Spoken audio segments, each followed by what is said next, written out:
La reducción de las metas de crecimiento económico durante el 2003 genera una preocupación en los sectores productivos del país. El cumplimiento de los compromisos con los organismos multilaterales ha permitido recibir nuevos desembolsos, pero una de las críticas que se mantiene tiene que ver con la situación petrolera y la reducción de su producción. Otra de las preocupaciones tiene que ver con la situación presupuestaria y el análisis de la proforma del 2004. Para analizar los temas vinculados con la situación económica del país y sus perspectivas, el programa Controversia 917 ha invitado al presidente del directorio del Banco Central del Ecuador, Mauricio Yepes, al exministro de Finanzas, César Robalino, y al exgerente del Banco Central, Abelardo Pachano. Bienvenidos a los invitados especiales de hoy. Y queda con ustedes el director de Controversia, Miguel Rivadeneira.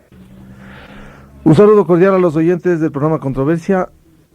Hoy, estimados oyentes, en el programa número 917 queremos pasar revista de nuevo de la situación económica ecuatoriana. Cuando uno revisa los indicadores económicos, las perspectivas, las recaudaciones, nos deja quizás un sabor de un avance en este sentido, pero también preocupación cuando uno ve que el Servicio de Rentas Internas no va a llegar a las metas ambiciosas, metas que ha cumplido y lo ha hecho muy bien el Servicio de Rentas Internas, pero hay algunos ingredientes que no ha permitido en lo que va hasta septiembre cumplir con estas metas y una reducción, por lo menos hasta septiembre, de 107 millones de dólares.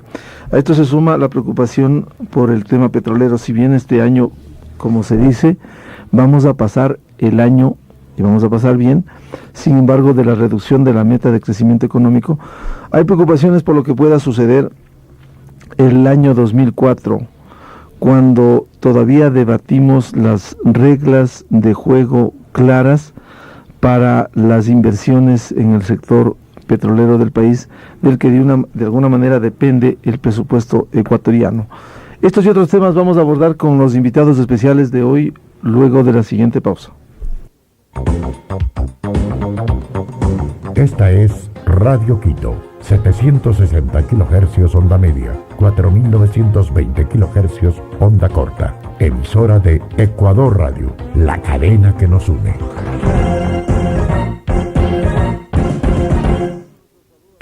Reiteramos nuestro saludo a los oyentes de Controversia a través de la cadena Ecuador Radio.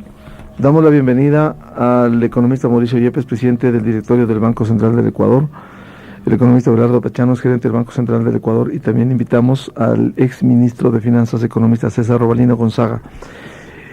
¿Cómo ofrecer confianza y seguridad y mejorar el panorama dentro del proceso de dolarización que vive el Ecuador? ¿Cuál es la situación actual en materia económica y financiera y sus perspectivas? Preguntas que queremos despejar con los invitados de hoy. Economista Mauricio Yepes, una vez que el Congreso, dentro del plazo que fenece en noviembre, esté en el análisis de la proforma, ¿cómo ve el Banco Central del Ecuador la situación actual y las perspectivas económicas cuando inevitablemente hubo que bajar la meta de crecimiento económico aproximadamente un 2,53% en el año 2003? Buenos días, gracias por la invitación. En realidad, el criterio del Banco Central respecto a la situación económica habla de que el Ecuador como tal no tiene problemas monetarios. Es decir, no vemos en la coyuntura actual problemas ya sea en el sector externo, ya sea en el sistema financiero, en la inflación, en la parte fiscal. Creemos que hemos avanzado muchísimo desde la vigencia de la dolarización en el año 2000 en consolidar esos sectores. Ahora, los problemas que enfrenta la economía ecuatoriana, para nuestra forma de ver, es una baja productividad de todo el sector productivo. Baja productividad que se ve reflejado por una serie de razones, pero principalmente afectado por dos sectores claves que tiene la economía ecuatoriana y que coincidentalmente están en manos del sector público. Este es el sector eléctrico y el sector petrolero. A través de los últimos 3-4 años, el Ecuador ha hecho mucho esfuerzo en función de tarifas, en función de precios de los combustibles, pero no se ha trabajado en términos de productividad de esos dos sectores. Toda la infraestructura que tiene el Ecuador para generar, transmitir y distribuir energía eléctrica resulta en una tarifa que es tremendamente alta, quizás la más alta de la región, al hablar de 9 centavos de kilovatio hora, y en términos de petróleo, también toda la infraestructura de refinación, distribución, etcétera, hace de que el proceso como tal, en vez de agregar valor, desagrega valor. Entonces, resultado de esto son dos factores, dos precios en la economía que está incidiendo en todo el sector productivo, de ineficiencia en esos dos sectores. Adicionalmente, si bien hemos avanzado muchísimo en la etapa de estabilización, creemos de que debe entrarse en una etapa de crecimiento económico sostenido, diferente al que hemos vivido las 2-3 últimas décadas. Creemos que es necesario pasar a niveles de crecimiento del orden del 7-8%, y creemos que tenemos la capacidad y potencial el Ecuador para hacerlo, porque tenemos dos sectores en que puede tener un potencial de inversión muy alta, como el mismo sector petrolero y el sector eléctrico. En conclusión, yo diría que los problemas de la economía ecuatoriana no están en el sector monetario, sino en el sector real, y para eso tenemos las potencialidades para afinar el tema de productividad en un escenario de crecimiento económico. Economista Yepes, siempre escuchamos al sector productivo con razón en el tema de los costos, la incidencia del sector eléctrico y las tarifas altas en la región. ¿Cuál es la incidencia de los estudios que tiene el Banco Central del Ecuador en materia de costos, estas cargas que tiene el sector productivo ecuatoriano? Porque también el tema de competitividad y eficiencia corre en un momento en que estamos a las puertas del ALCA. Sí, el tema de definir el problema de la economía ecuatoriana como una baja productividad tiene que ver con muchas cosas, pero que tiene que ver con mano de obra calificada, con procesos de producción, con incursiones en los mercados, etcétera. Pero creemos que los dos sectores pesan mucho. En promedio estimamos que en todo el sector productivo los dos costos, energía eléctrica y combustibles, están bordeando un 25% en promedio. Algunos sectores no es tanto, en otros son mucho más, etcétera, depende el proceso productivo. Pero incide fundamental esos dos costos alrededor de un 25% en los procesos productivos. Y el 75% son otros adicional. Factores que tienen que ver ya con la producción de cada sector. Parte tiene que ver con la eficiencia de cada uno de los sectores. Por supuesto. Economista Pachano, bienvenido aquí al programa Controversia. ¿Cómo ve las perspectivas económicas y financieras? Quizás con un ingrediente que siempre se reclama, el tema de la deuda social. Y hace poco en estos micrófonos el representante de la UNICEF en el Ecuador, Paul Martin, decía que al ritmo de la inversión social que ve el Ecuador se necesitarían 47 años para llegar al promedio de América Latina de inversión del año 99. Es decir, llegaríamos al 2000 con el ritmo actual, al 2050 para llegar a un crecimiento promedio del año 1999. Muy buen día. Gracias, Miguel.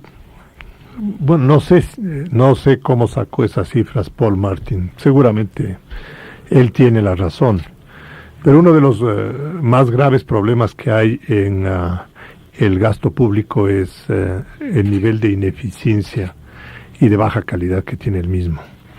No necesariamente tenemos que asignar más recursos a los sectores sociales para obtener resultados positivos en un plazo mucho más corto, sino que tenemos que reestructurar a los propios sectores sociales para que la calidad del gasto sea totalmente compatible con los objetivos de mejoramiento de las condiciones de equidad de nuestra colectividad. Cuando uno analiza los resultados, por ejemplo, o las pruebas que se hacen a los estudiantes respecto a capacidad de lectura, a matemáticas, a conocimiento de lenguaje, uno encuentra que la mayoría de los estudiantes reprobarían en un curso competitivo mundial, reprobarían sus conocimientos y no podrían avanzar en su proceso educativo. Entonces uno se hace la pregunta, si ese es el nivel de educación que se está impartiendo en el Ecuador, ¿acaso lo que estamos pagando a los profesores se puede considerar inversión o es un gasto? Porque si el producto de la remuneración de los profesores no está rindiendo el fruto que todos buscamos y todos necesitamos, deja de tener la calidad de inversión social y pasa a ser un simple gasto burocrático más dentro de los tantos gastos que tiene el Estado ecuatoriano. Entonces, reconociendo que el Ecuador todavía no ha entregado a los sectores sociales cantidades suficientes, pero reconociendo también que la calidad del gasto social es una calidad sumamente baja, lo que le corresponde al Estado es fijar políticas mucho más claras de responsabilidad de los distintos actores que trabajan en los sectores sociales para ofrecer resultados. Igual que hacemos en cualquier tipo de actividad económica o en cualquier tipo de entidad privada, en donde las personas que están encargadas de llevar adelante a las distintas instituciones tienen que ofrecer resultados y dar un informe de gestión para conocimiento y aprobación de quienes conforman esa sociedad. Igualmente, entonces, los profesores, las autoridades de educación, las autoridades de salud, los directores de los hospitales públicos deberían someterse a un escrutinio público y a ofrecer, o mejor, y a presentar un resultado, los resultados de su gestión, y a someterse ahí sí a un escrutinio público. Solo transparentando de esta manera la gestión en la actividad pública, vamos a conseguir romper yo diría, círculo maldito, de que siempre buscamos más recursos y damos más recursos y nunca tenemos resultados, por lo menos en la proporción que todos estamos realmente necesitando. Entonces, en ese sentido, Miguel, no se trata de hacerle crecer más al Estado ecuatoriano, de otorgarle más recursos al Estado ecuatoriano, sino hacer que el Estado ecuatoriano cumpla con sus responsabilidades de una forma absolutamente eficiente, como estamos pidiendo, que cumplan las actividades privadas. Cuando analizamos nosotros el problema de competitividad, hay que tener presente de que uno de los factores que determina el bajo nivel de competitividad de la economía ecuatoriana es la desarticulación del sector público ecuatoriano. Porque cuando le dicen, o no hay seguridad jurídica, cuando le dicen, o no hay infraestructura pública en condiciones eficientes, las calificaciones de competitividad del Ecuador se van a los suelos. Porque nosotros tenemos un sistema judicial que por más esfuerzos que se ha hecho por mejorarle, tiene serísimas limitaciones, no nos ofrece las garantías que todos quisiéramos que nos ofrezca para poder desarrollar las actividades y que se precautelen nuestros derechos y nos obliguen a cumplir con las responsabilidades que tenemos cada uno de nosotros. Y cuando uno ve el estado general de la infraestructura pública, puertos, aeropuertos, vías de comunicación, electricidad, telecomunicaciones, todo realmente, están en unas condiciones en donde no ofrecen facilidades para que las actividades productivas puedan desarrollarse en condiciones que las hagan competitivas y que mejoren sus niveles de eficiencia. Entonces, el Estado es parte de la problemática nacional y eso no lo queremos reconocer. En los últimos 20 años, en los programas económicos, en todos los programas económicos, el detonador de los programas económicos ha sido el Estado ecuatoriano con su indisciplina. Uno no puede decir que el Ecuador ha tenido programas macroeconómicos sostenibles en el largo plazo, porque se ha cansado a los 2 años del ejercicio del programa, simplemente por alguna razón de carácter político. El gobierno de turno lo que ha hecho es romper sus compromisos de manejo fiscal disciplinado y andar por la ruta que le buscaba algún tipo de rédito de corto plazo en las elecciones próximas. Pero ahora tenemos una condición diferente. Antes se podría la maquinita del Banco Central emitir billetes, ahora ya no hay como en dolarización. Y esa es la gran ventaja de la dolarización. La dolarización tiene también limitaciones muy serias. La dolarización obliga a tener un compromiso en todos los campos para resolver los problemas estructurales. Nosotros escribimos un documento público con César Robalino, con Walter Spurrier y con Pablo Lucio Paredes, en donde lo que decíamos es modificar el sistema monetario o cambiario del Ecuador no resuelve los problemas estructurales de la economía que son evidentes. 9 centavos el kilovatio hora de electricidad no nos permite ser competitivos. Y sin embargo podemos bajar ese costo del kilovatio en cortísimo plazo, modificando las fórmulas de cálculo que están favoreciendo a ciertas plantas hidroeléctricas que acumulan recursos a costa de todos los ecuatorianos y acumulan excesivamente porque están con una rentabilidad que es exorbitante. Es una rentabilidad superior al 200%. Les cuesta a ellos producir 2.5 centavos del kilovatio y están recibiendo 8 o 7 centavos en términos de remuneración. Entonces, ese tipo de deformación que hay en el sector eléctrico, las pérdidas de energía, mejor no son pérdidas, los robos de energía, pongámosle los términos como son. Los robos de energía en el Ecuador son voluminosos. 44% en algunas empresas de distribución. El promedio nacional es 26%. El no pago de la cartera que está ahí, es igualmente voluminoso. Los problemas los tenemos frente a nosotros, Miguel, y no los queremos resolver.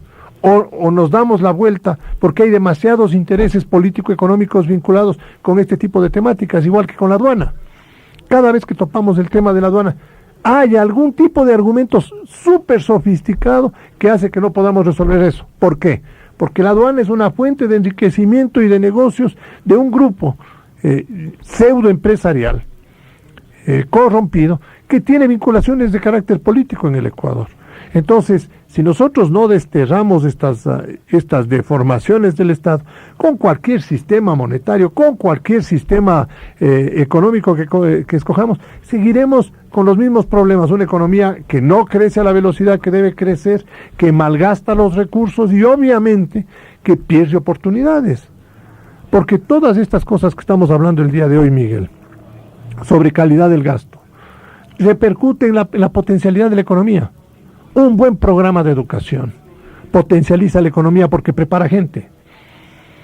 ¿Cuál es el mejor acervo que usted tiene, Miguel? Su conocimiento. ¿Qué le dio su papá? ¿Qué le dio su mamá? Conocimiento. ¿Qué es lo que queremos dar a nuestros hijos? Conocimiento, porque es la mejor manera de proteger y de dar oportunidades a la gente. En los Estados Unidos, con todos los problemas que hay, o en Europa, con todos los problemas que hay, gente de origen absolutamente humilde llega a escalar a las posiciones realmente estelares. ¿Por qué? Porque les formaron, porque les dieron buena alimentación de pequeñitos, porque les atendieron a sus necesidades de salud y porque les dieron una buena educación, porque la educación pública es tan buena como la educación privada. En el Ecuador eso no ocurre. Y seguimos dándonos la vuelta con soluciones de dennos más plata y dennos más plata y dennos más, y no ofrecemos resultados y nadie les pide cuentas. O nadie les llama la atención cuando uno ve que la calidad de la educación impartida no es competitiva. Ahí no asoman a la discusión nadie en el Ecuador. Ninguna de los responsables de manejo de la educación en el Ecuador está presente para debatir el tema. O nadie en el Ecuador está presente para debatir el tema de la salud. O ahora el tema de la seguridad social, que por fin se volvió a reabrir. Un tema que es vital para los ecuatorianos, porque es el único fondo de ahorro de largo plazo que nos puede a nosotros resolver la temática del endeudamiento y de la dependencia externa.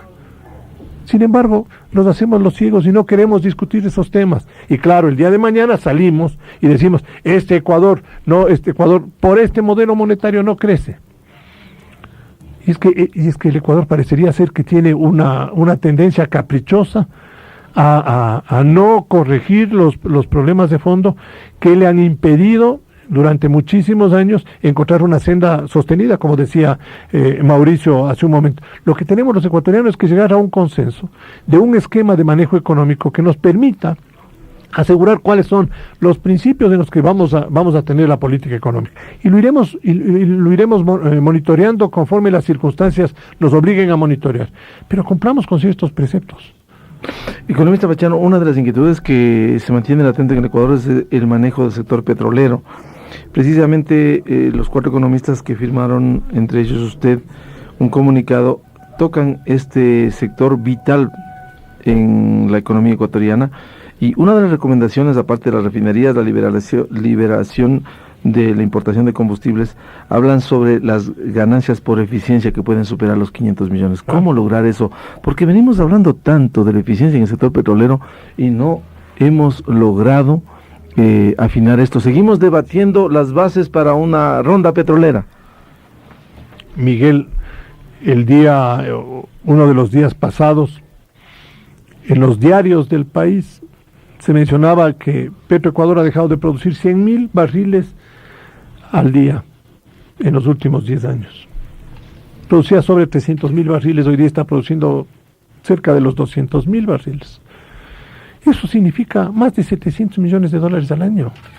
Más de 700 millones de dólares al año. ¿Y quién responde por esto?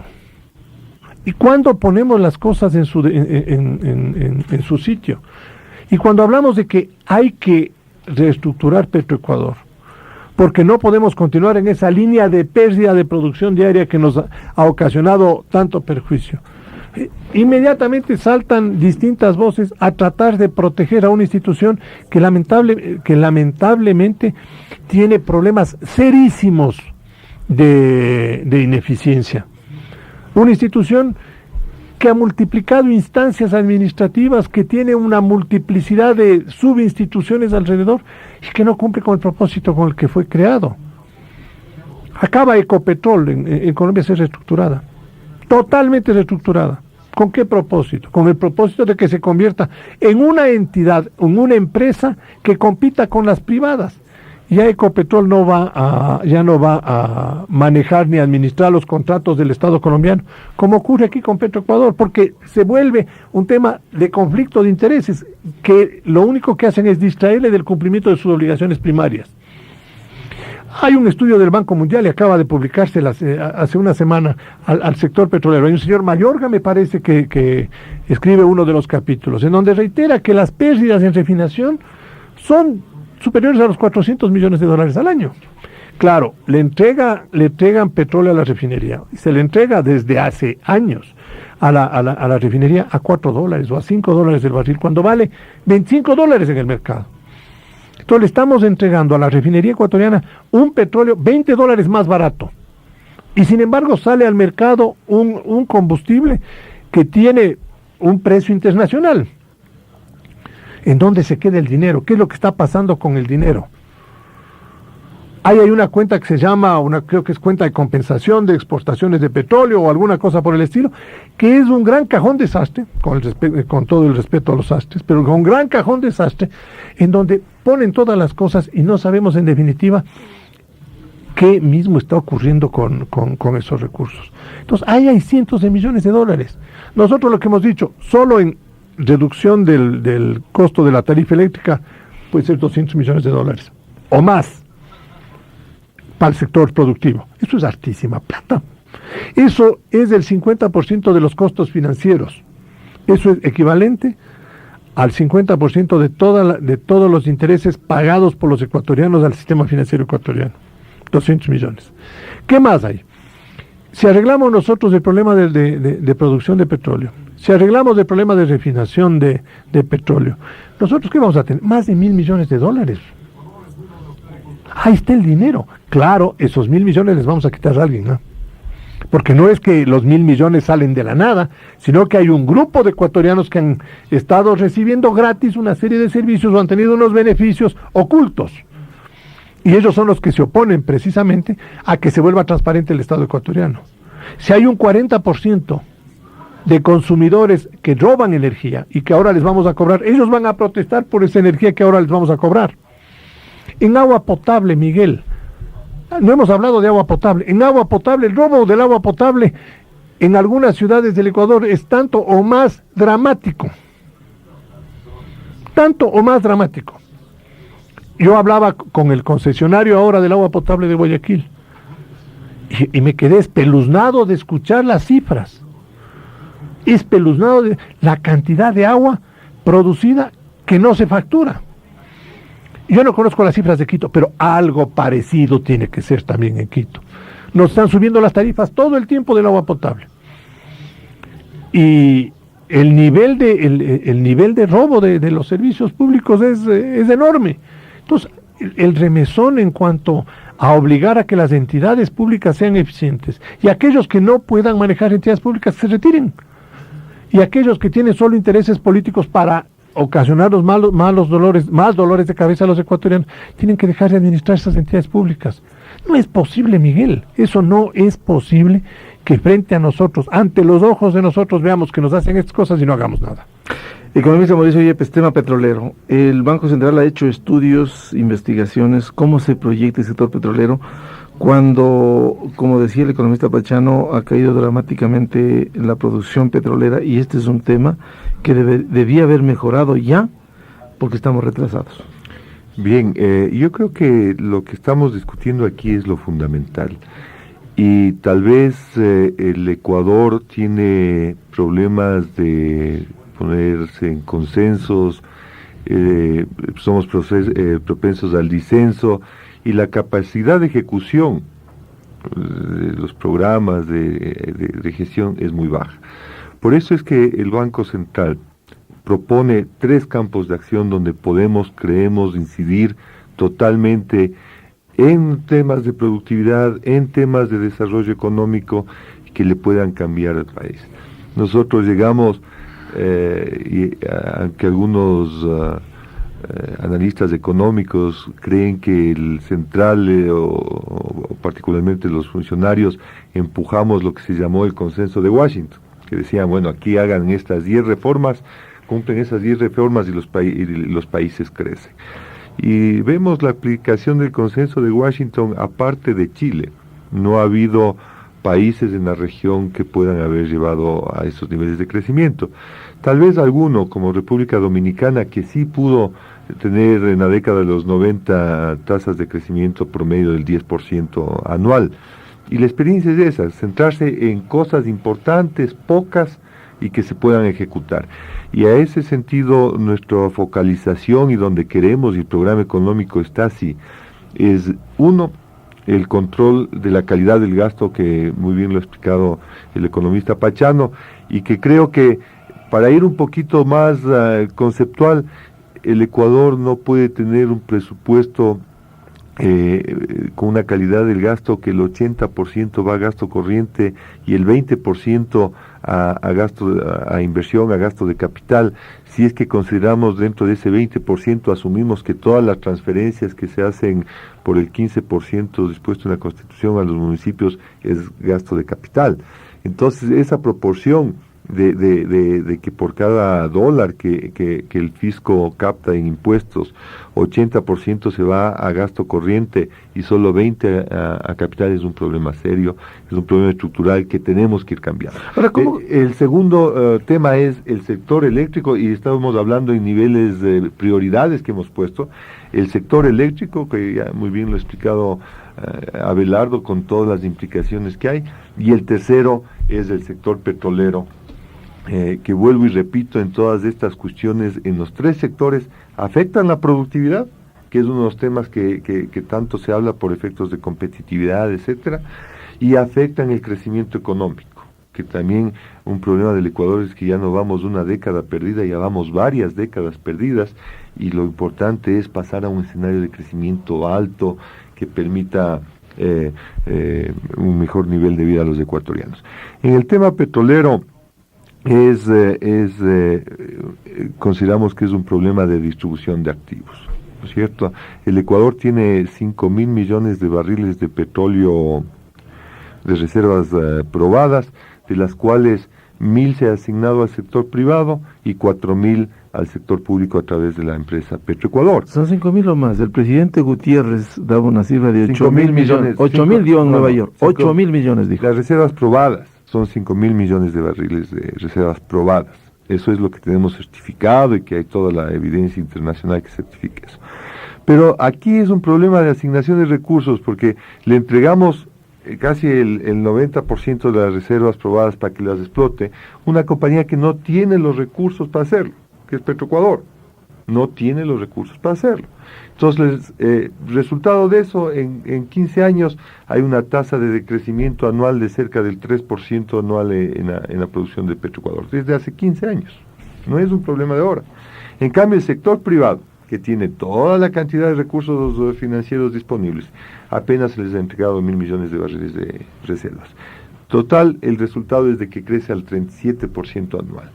De lo que comenzó el proceso, la era petrolera en el Ecuador, que prácticamente el 20% era sector privado y el 80% es sector público. Ahora, con esa mala distribución de activos, el 50% es privado y el 50% es público. Pero con el agravante de que todos los campos y las reservas están entrando en un proceso de daño que puede ser irreversible. Entonces, la propuesta muy simple es asignemos de mejor manera los recursos, los activos petroleros que tenemos. Y de ahí la decisión que ha tomado el presidente de la República la semana pasada y que la anunció, de que el 50% en términos de producción y de reservas que tiene Petroecuador salen a licitación para el concurso para la inversión del sector privado. Ese es un gran avance. Creemos que con eso el potencial que tiene el Ecuador es duplicar la producción diaria de barriles de petróleo. De los 300.000 barriles de petróleo, 350.000 barriles de petróleo actuales, en totalidad puede llegarse a producir 750.000 en un espacio de 8 años. Esto no es de la noche a la mañana, esto se necesita hacer inversiones, se necesitan desde ayer ya las inversiones. Hay que hacerlo lo más rápido, pero no es que va a salir. El nivel de inversiones que se necesita para duplicar la producción es alrededor de 6.500 millones de dólares. Una ley de hidrocarburos que, según opinión del procurador, permite reglamentar el contrato de asociación dentro de este tema y permitiría la inversión extranjera con ese esquema de contratación y reglamentación. Hay en el Congreso este proceso se está tramitando una ley, una reforma a la ley de hidrocarburos que permitiría otro tipo de asociaciones, de contrataciones. Pero en general, la opinión del Procurador del Estado es de que bajo la ley actual se puede reglamentar el convenio de asociación y se permitiría en los campos donde actualmente está Petroecuador la inversión para explotar y producir con capital privado en función de una línea base, etc.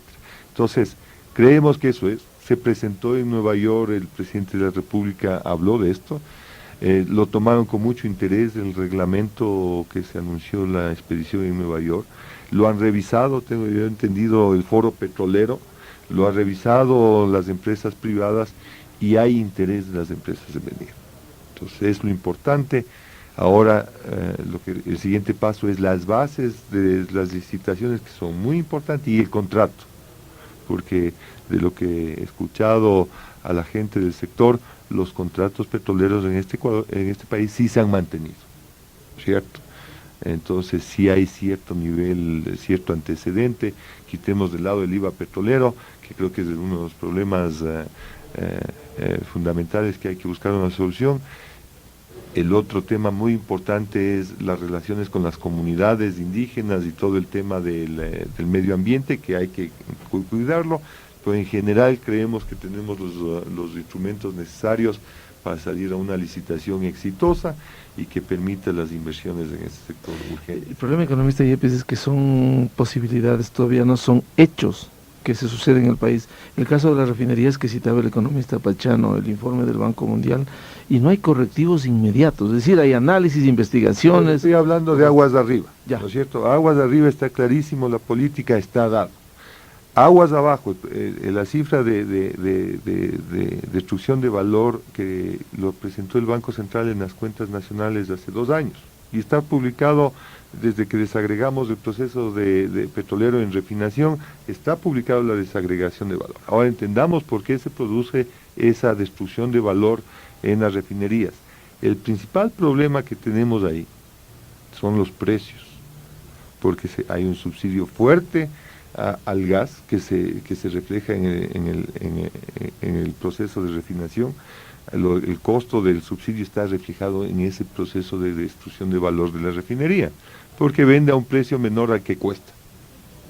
Ese es uno.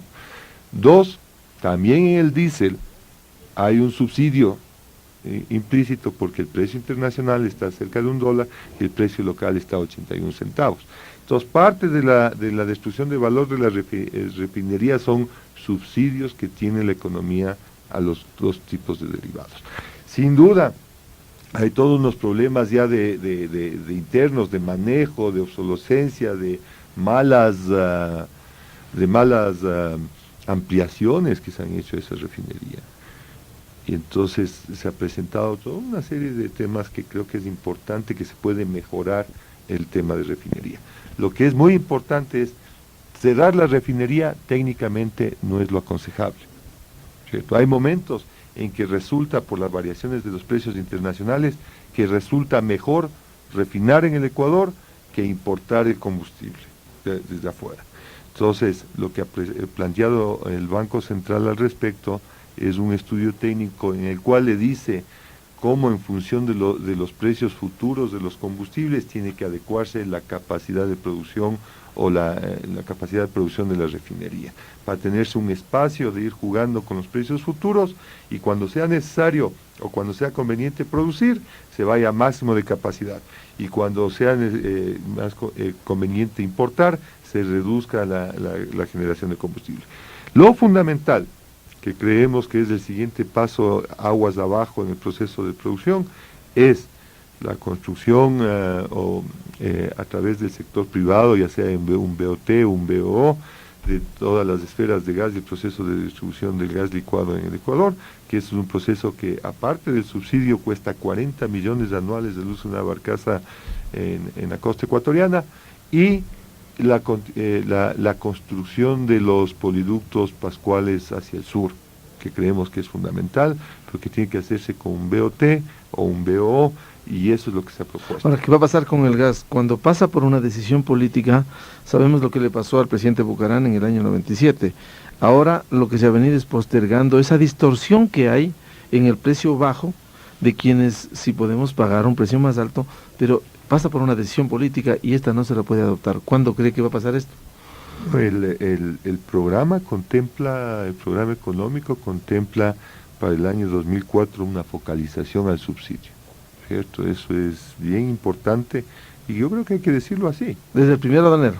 Yo creo que el programa económico del 2004 considera una focalización al subsidio del gas que debe ser ejecutado lo más pronto posible, sino el nivel, porque no es solamente los 200 millones que cuesta el subsidio del gas, son los 40 millones que cuestan las barcazas y todo el proceso que le está causando un serio problema en la economía. Y creo que los beneficiarios de ese subsidio no son los más pobres de los pobres, sino se están beneficiando países vecinos y se están beneficiando los que sí pueden pagar. Si ese subsidio no se va a presupuestar para el 2004, inevitablemente tiene que concluir. Parte del programa económico considera la eliminación de... Pero no está en la proforma. No está en la proforma. No, en el análisis de la proforma no está la eliminación del subsidio. La proforma es más bien elaborada sobre... Es pasiva. Exacto. Ahora, Es pasiva y está, pero no se puede poner en una proforma cosas que no están decididas y que no están adoptadas en ese momento. La proforma tiene que ir con la situación legal como estamos. Ahora, el reclamo que hacía Abelardo Pachano y que usted en el primer punto cita el control de la calidad del gasto, de esto venimos hablando años.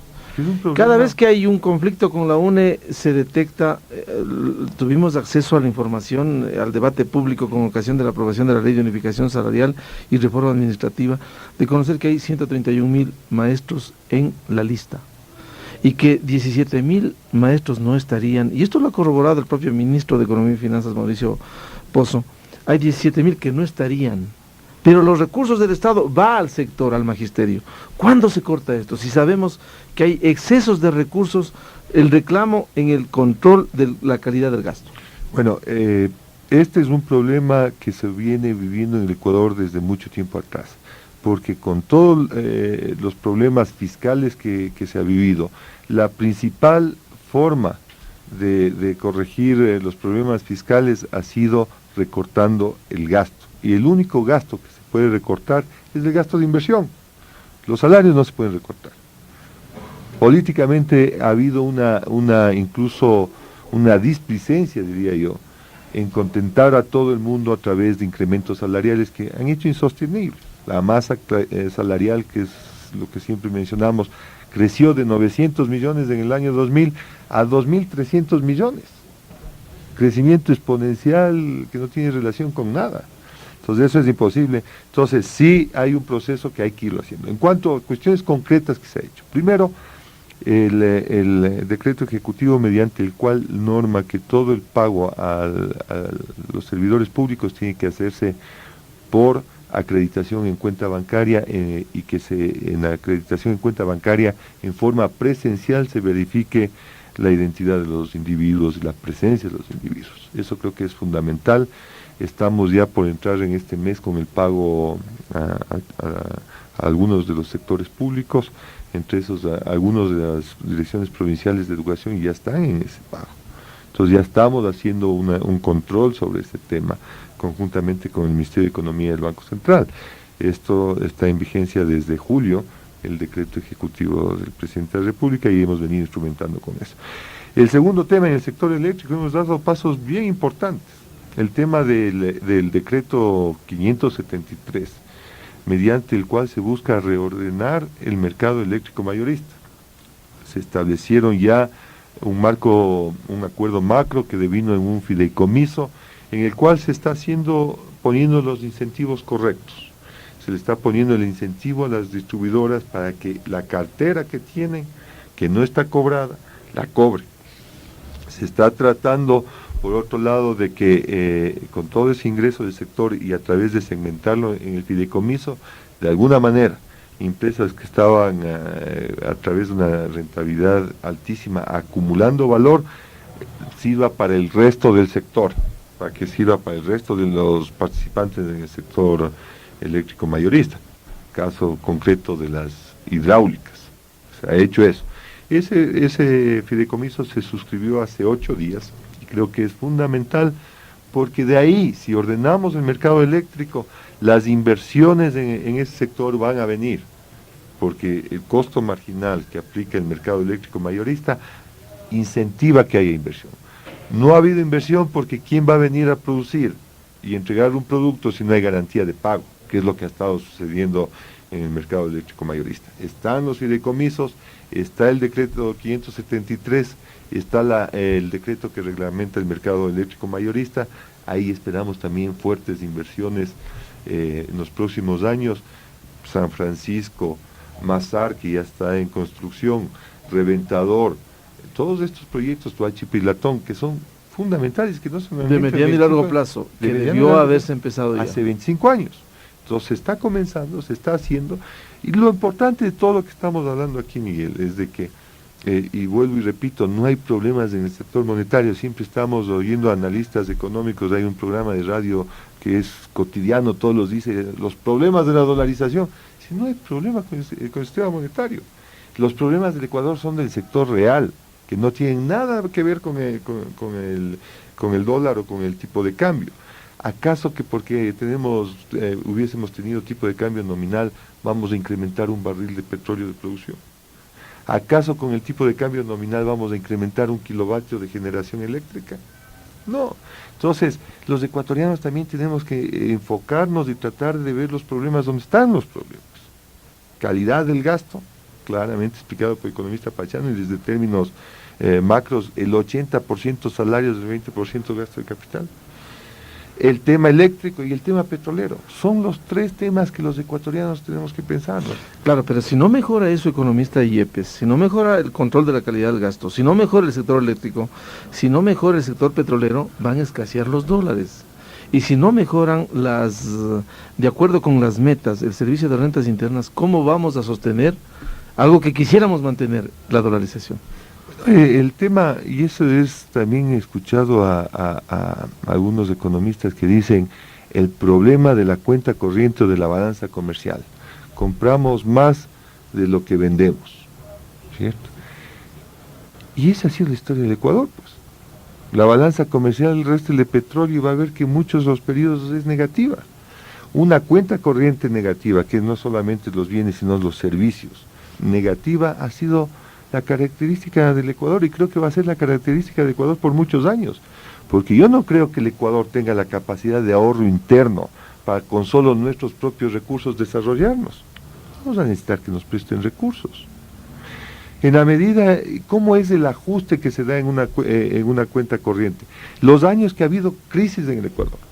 El año 99, que teníamos una cuenta corriente que venía desde el año 98 negativa en el 8%, en el 11% se ajusta y se vuelve positiva la cuenta corriente en el año 2000 al 8%.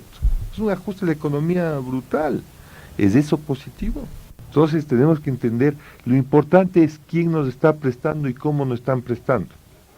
Lo importante es que ya no le están prestando al sector público, porque el sector público está disminuyendo en términos nominales y en relación al PIB su deuda externa.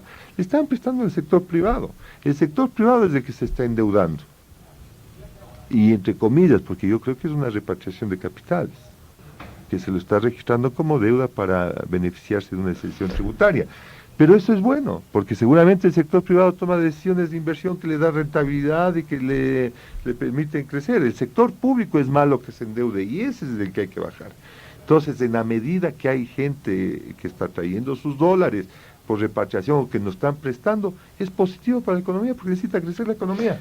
No tenemos el ahorro interno para tener una cuenta corriente positiva. No nos vamos a poder desarrollar con una cuenta corriente positiva en base del ahorro interno.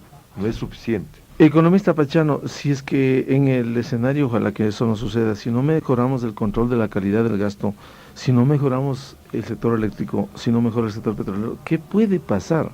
Se achica la economía. El modelo ¿Si es que sean los dólares? Se achica más la economía. Este es un sistema en donde si no tenemos recursos suficientes, hay que recortar el tamaño de la economía. Así funciona este modelo. Incluyendo reducción, en esa hipótesis, hasta de sueldos. Sí, claro. Empleo, sueldos, inversión. o pago en papeles como en Argentina. No hay cómo. En el modelo como está, el modelo funciona. El corazón de este modelo no es un corazón económico puro. El corazón de este modelo es credibilidad, confianza. Y el corazón de los esquemas de desarrollo de América Latina, cualquiera que sea el sistema cambiario, con las aperturas absolutas que tienen los sistemas financieros, es credibilidad. Todos los países de América Latina, unos en mayor grado, otros en menor grado, dependen del nivel de confianza de los mercados internacionales para generar recursos que propendan a hacerles crecer a los países. Le voy a citar el caso de Brasil, la economía más grande de América Latina, y creo que es la séptima en tamaño o la octava en tamaño en el mundo. Un gobierno de centro izquierda, de los trabajadores, podemos decir que socialista, un presidente que tiene un liderazgo social absolutamente claro, con un programa económico totalmente ortodoxo. ¿Por qué el presidente Lula cuida mucho el equilibrio fiscal? ¿Por qué el presidente Lula cuida mucho que la política monetaria sea una política rigurosa, que se maneje con todo el celo los recursos del Estado? ¿Y por qué el presidente Lula está todo el tiempo buscando recursos internacionales? Porque Brasil no tiene posibilidad de éxito si no transmite confianza en los mercados internacionales. Y Brasil es probablemente de las economías menos dolarizadas, conjuntamente con Chile, probablemente las menos dolarizadas en la región. Sin embargo, el nivel de dependencia que tiene en este concepto de confianza es tan crítico como el que tenemos nosotros. En el año 2003, Brasil va a crecer, en el mejor de los casos, al 1.5%. En el mejor de los casos. 1.5% gobierno socialista, gobierno de centro izquierda, con todas las esperanzas sociales de conseguir mejoras en la redistribución del ingreso. México, con gobierno de derecha, con un gobierno ya de derecha. El presidente Fox representa a la derecha mexicana, el primer gobierno democrático, mejor, de alternabilidad democrática en México. ¿Cuánto va a crecer México? 1.2, 1.5, con un programa económico muy parecido al brasileño, cuidando mucho la estabilidad cambiaria, manejando con mucha rigurosidad las cuentas fiscales. Chile, con un gobierno de concertación y un presidente socialista, que viene de una trayectoria de un largo plazo manejando más o menos el mismo esquema económico.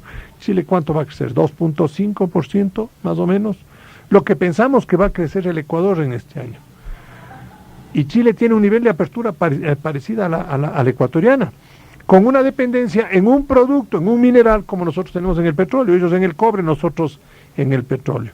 Pero es una economía manejada con gran criterio en la parte fiscal y con un avance en la calidad del gasto público, pero notable, porque los chilenos se han dado el lujo de bajar los índices de pobreza sin poner en riesgo los programas fiscales y los programas económicos. Hoy día el nivel de pobreza en Chile es sustantivamente menor del que había a principios de la década de los 90, cuando se reconquistó la democracia en ese país. Entonces, para los ecuatorianos tampoco es vida o muerte de la dolarización. No, si no manejamos bien, este país se achica, pierde empleo, pierde inversión. Tendremos con el dolor del alma más migrantes, tendremos más pobreza. Si manejamos bien, tendremos más oportunidades.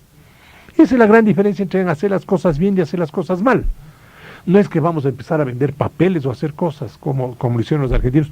Ojalá nunca se nos ocurra, porque como en alguna otra oportunidad en este mismo programa lo decíamos, oye, los argentinos estaban en el piso 60 y de una sola se fueron al subsuelo 25. Hoy día están en el subsuelo 24 o 23 y ya están cantando victoria. Pero en Argentina hay más del 50% de pobres. Y antes los argentinos no migraban. Hoy día los argentinos ya tienen que pedir visa para irse a los Estados Unidos porque ya no les aceptan, porque hay una migración masiva de argentinos. Y muchos argentinos están tomando las nacionalidades de sus padres y de sus abuelos para poder migrar a Europa. Es decir, es un país que no crecía en población y que ahora va a decrecer en población porque ni a los 20 y pico de millones de argentinos les pueden dar de comer, siendo un país riquísimo. ¿Es acaso un ejemplo para nosotros?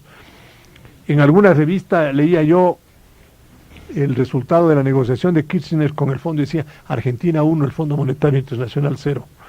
Oiga, tengamos cuidado con lo que decimos y con lo que hacemos. Victorias pírricas. El corto plazo no es el indicador que nos da a nosotros la perspectiva de solución de nuestros problemas. Entonces, cuando hablamos nosotros de la dolarización, ¿qué tenemos nosotros que hacer? Que resolver nuestros problemas estructurales y hacer las tareas que tenemos que hacer. Este es un país pobre en el sentido de distribución del ingreso, pero rico en recursos, riquísimo en recursos. Después de la crisis del año 99, ¿qué crisis tuvimos? Se fue la mitad del sistema financiero. ¿Cuántos cientos de miles de ecuatorianos se quedaron sin dinero? Un tercio del PIB. Con una inflación brutal, con un tipo de cambio que se desplazó de 2.000 sucres por dólar a 25.000 sucres por dólar, con una pérdida total del control monetario y todo. En el año 2001 ya estábamos casi en el precrisis. Oye, es que Dios ha sido bondadoso con esta economía tan chiquitita, porque en donde se siembra se produce, y precisamente por esas facilidades es que desperdiciamos tanto nosotros los recursos los ecuatorianos.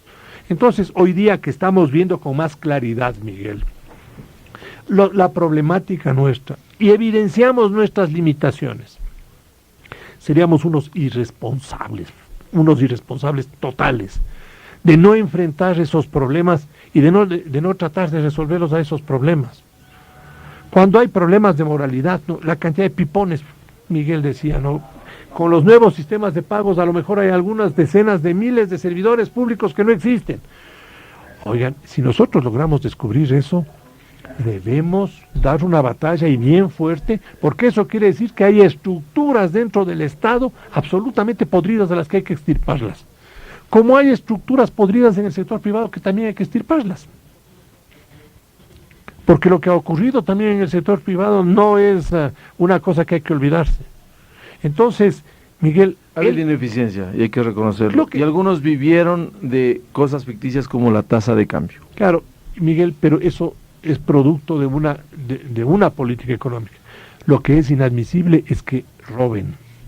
Que vivan robándonos al resto de ecuatorianos, extrayéndonos recursos ilícitamente.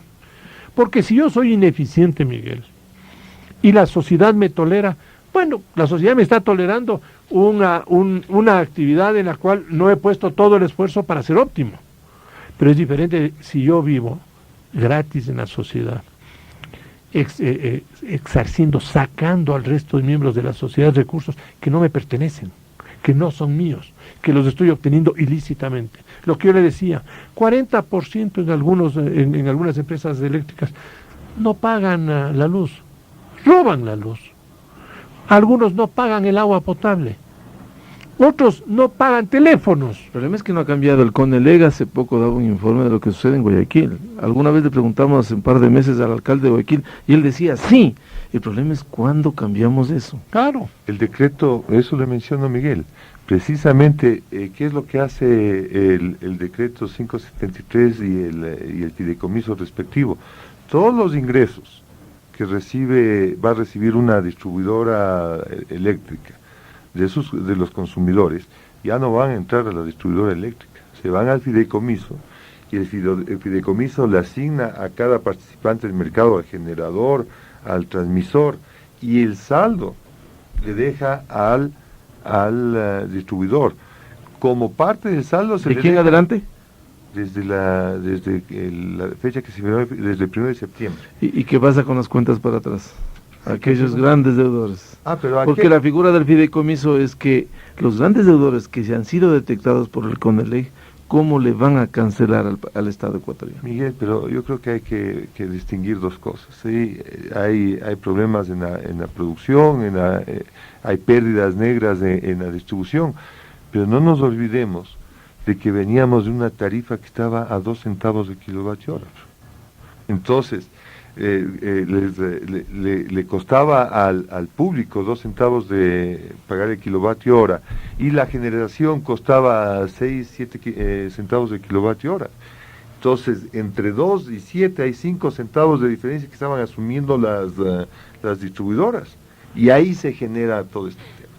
Pero ahí tiene y yo creo que así como en algún momento se tuvo que hacer para algún sector de la economía, en el sector eléctrico tenemos que hacer un corte, es decir, hasta aquí, y tenemos que buscar los medios legales, si es necesario ir al Congreso a buscar una ley para limpiar los balances. ¿Por qué? ¿Qué es lo que hay ahí?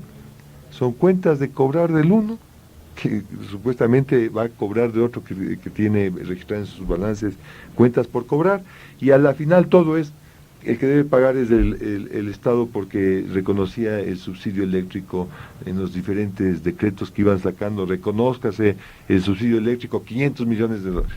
¿Cuándo vamos a pagar eso? Limpiemos eso de atrás, miremos la hoja, busquemos la fórmula legal para hacerlo. Me imagino que es necesaria una ley, eso es lo que está planteando el central, y de aquí de adelante que ya no hay el subsidio, porque ya se eliminó el subsidio a través del incremento de la tarifa, vamos a hacer toda la presión. Y le damos a la distribuidora, parte de lo que ellos reciben en el fideicomiso es la cartera por cobrar al 31 de agosto. Que cobre, si quieren pagar los sueldos, que cobre. Y el mensaje ha sido muy claro. Y ese es como funciona el fideicomiso. Entonces sí se ha hecho y sí estamos trabajando. En el sector petrolero, la apertura que se ha dado es un salto cuantitativo en este país, es decir, los campos que venía manejando Petroecuador pasan ahora a ser administrados por el... Claro, lo que pasa es que como estamos tan atrasados es que quisiéramos ver resultados ya. Y eso no se lo puede ver al día siguiente. Esto no es de la noche a la mañana, o sea, estamos con problemas de 30, 20 años atrás, pues que se vienen acumulando. Entonces, lo importante es tener los conceptos claros y no distraernos en las discusiones, porque yo escucho las discusiones del debate que se habla de la dolarización, de la cuenta corriente, de la balanza comercial, pero nadie habla del sector petrolero y del sector eléctrico y del gasto, la calidad del gasto, donde sí podemos incidir y donde sí podemos hacer las cosas. Además, las prioridades que tenemos los ecuatorianos es increíble. Todos hablan de la tasa de interés, el tema de la tasa de interés. El ingreso, lo que cuestan los ecuatorianos, luz eléctrica y combustibles el año 2002, fue 2.800 millones de dólares. lo que cuesta a todos los ecuatorianos pagar la tasa de interés es 450 millones del año pasado. Una relación de 5-1. Si es que arreglamos el problema del sector eléctrico y de los combustibles y logramos una eficiencia del 10%, es equivalente a bajar el 50% la tasa de interés. Entonces, ¿cómo hacemos? Primero, para focalizarnos en la discusión, y dos, porque necesitamos dar soluciones a los problemas. Economista Bachano, ¿qué debemos esperar de esto? Acciones, decisiones políticas. Lo que está diciendo Mauricio, de ese decreto ejecutivo de regularización del sector eléctrico, que se lo cumpla, que las empresas eléctricas cumplan con ese fideicomiso, que se ejerciten todas las acciones para cobrar a esos morosos, a esos deudores que no han pagado, porque yo sí creo que el Estado no puede dar ninguna señal de contemplación.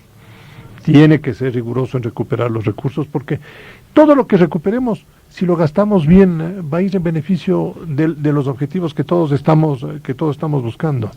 En la mayoría de los temas que hemos conversado ahora, no en todos, pero en la gran mayoría, lo que se requiere es decisión política.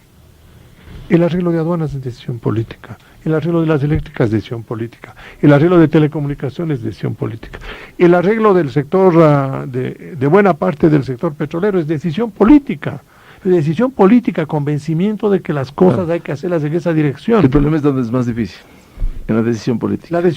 Claro, eso quiere decir romper ciertas cadenas que están ahí puestas y que nos han generado un inmovilismo que ha ido en perjuicio de todos nosotros. Yo no sabía el tema de que el procurador ha dado una opinión, y en ese sentido, y es una opinión vinculante y obligatoria respecto a la posibilidad de que se utilice el contrato de asociación para campos en explotación. Si hay una definición de esa naturaleza, yo diría, buena parte de los temores míos, por lo menos, de que el reglamento tenga alguna debilidad jurídica, podrían estar siendo solventados. Espero que así sea, por el bien de los ecuatorianos y por el bien del programa.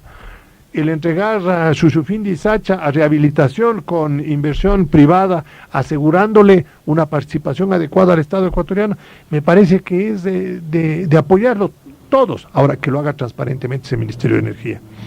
Que no vaya a entregar solo a los chinos o vaya a preferir a determinadas empresas, sino que todas las grandes empresas, y acá lo que nos interesa es que vengan los buenos jugadores, ¿no?